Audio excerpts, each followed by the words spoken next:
बिस्मिल्लाहिर्रहमानिर्रहीम। My dear well wisher, मेरे हमरा बहुत बड़ी शख्सियत, मेरा शागिर्द, छोटा भाई और उर्दू अदब में जिनका बहुत बड़ा नाम, छोटी उम्र में डॉक्टर बन गए अल्हम्दुलिल्लाह।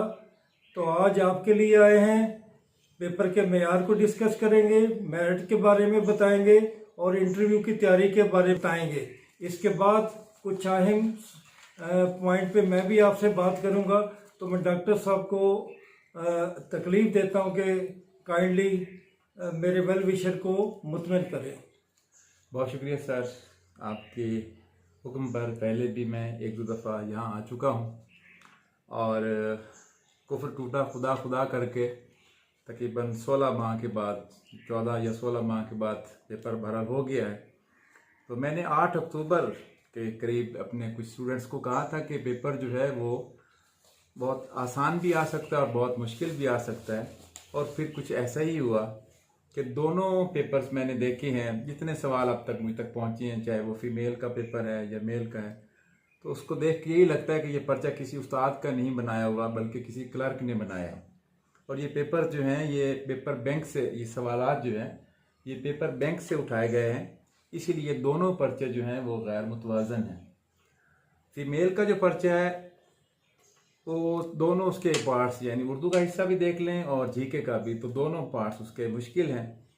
और क्योंकि किसी प्रोफेसर का नहीं बना हुआ, उसमें आप देख लें कि इकबालियात के कोई 10-12 सवाल थे। तो बहरहाल पर्चा जो है वो एक जिस तरह बच्चों ने पढ़ा हुआ था, ख़ास तौर पे जिन बच्चों ने बहुत मेहनत की थी, उन्हें बहुत मायूसी हुई है। और उस पर्चे को देखकर वाकई मुझे भी मायूसी हुई है कि बच्चों की मेहनत ज़ाया गई है। बहरहाल अब तो हो चुका है और देखना ये है कि इसका मेरिट कहाँ तक आता है, क्योंकि बार बार यही बच्चे जो हमसे वो पूछ रहे हैं। तो फीमेल का मेरा ख्याल है कि 65 के लगभग 65 प्लस मार्क्स होंगे तो आप लोग पास हो सकेंगे। और जो मेल का पेपर है, उर्दू वाला हिस्सा बहुत आसान था, अलबत्ता जी के उनका भी मुश्किल था, तो उनकी तादाद भी कम है, लेकिन पर्चा आसान होने की वजह से ये है कि उनका मेरिट थोड़ा सा फीमेल की निस्बत ऊपर जा सकता है। तो उसका अंदाज़ा है कि 70 प्लस जो है उनका मेरिट। इंटरव्यू का मैं मुख्तसरन ये कहूँगा कि जो जिस तरतीब से और जिस मेहनत के साथ और मुस्तकिल मिजाजी के साथ आप लोग पहले पढ़ रहे थे, उसी तरह पढ़ते रहें। और ख़ास तौर पे कुलियात इकबाल, यानी इकबाल की तवील नज़में, उर्दू अदब की तहरीकें, तारीख़ की किताबें और नावल, ड्रामा, अफसाना, इसका इर्तिका जो है, इन चीज़ों को अभी से वो देखना शुरू कर दें। तो इंशाल्लाह जब आप लोगों का रिज़ल्ट आएगा तो बहुत सारा चीज़ें आप कवर कर चुके होंगे। Thank you very much doctor साहब। अपने वेल विशर को कुछ अहम बातें बता रहा हूँ कि तहसीलदार का पेपर कैंसिल क्यों हुआ। ना ही इसकी वजह ईद मिलादुन में थी, ना ही ये कि सेंटर अवेलेबल नहीं थे, बल्कि जो एक टेक्निकल वजह वही थी कि जो HEC का ग्रेड 14 का पेपर है वो क्लैश कर रहा था।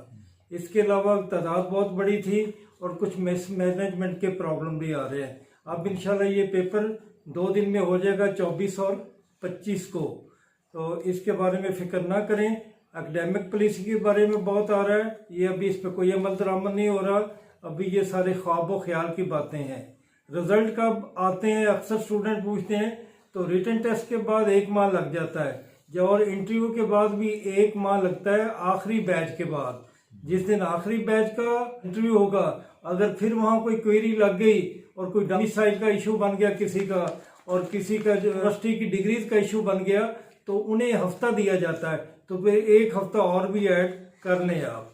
फिजिक्स और केमिस्ट्री का जो मामला है, ये 26 को ही किसी तरफ करवट बदलेंगे, तो आप उसके लिए तैयार रहें। SI का भी अब नवंबर में हो जाएगा।